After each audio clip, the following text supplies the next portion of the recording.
ओम शांति।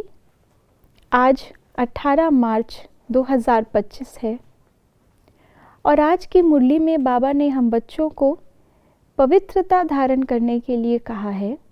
बाबा ने कहा कि आपस में भाई भाई की दृष्टि रखनी है और साथ ही क्योंकि हम ब्रह्मा कुमार कुमारियां हैं इसलिए भाई बहन हो गए। ये युक्ति बाबा ने हमें बताई। सभी धारणाओं जो बाबा ने हमें मुरली में बताई उसमें से मुख्य धारणा पवित्रता के लिए। तो ऐसे ही पवित्रता के विषय पर आज बाबा हमें इशारों में भी समझा रहे हैं।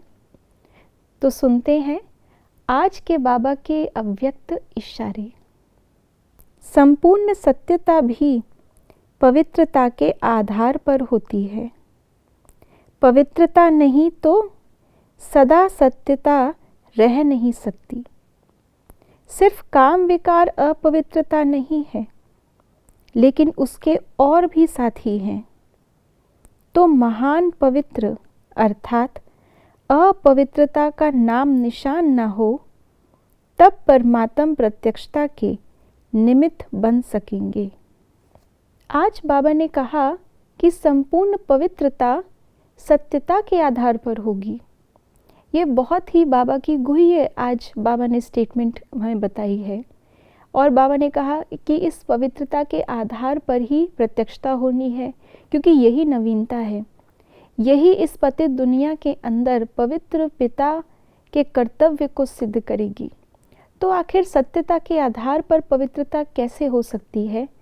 देखिए, जैसे बाबा ने आज हमें दृष्टि के लिए कहा कि अगर दृष्टि में पवित्रता चाहिए तो कौन सा सत्य बुद्धि में होना चाहिए कि हम निराकारी रूप से भाई भाई और साकारी रूप से हम भाई बहन ब्रह्मा की संतान हैं।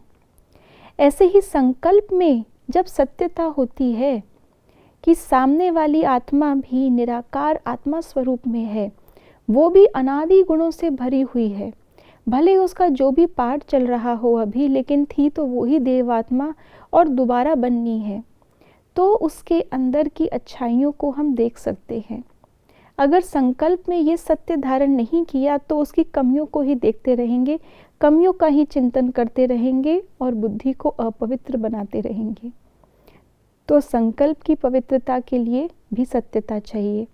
ऐसे ही बोल के लिए, बोल की पवित्रता अर्थात हमारे बोल कैसे हों, मीठे हों, सभ्य हो, तो उसके लिए भी क्या चाहिए?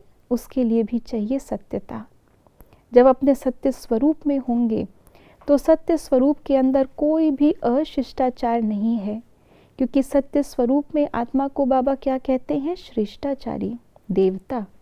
तो बोल में अपने आप रिस्पेक्ट होगी, सभ्यता होगी, स्वमान भी होगा, सम्मान भी होगा।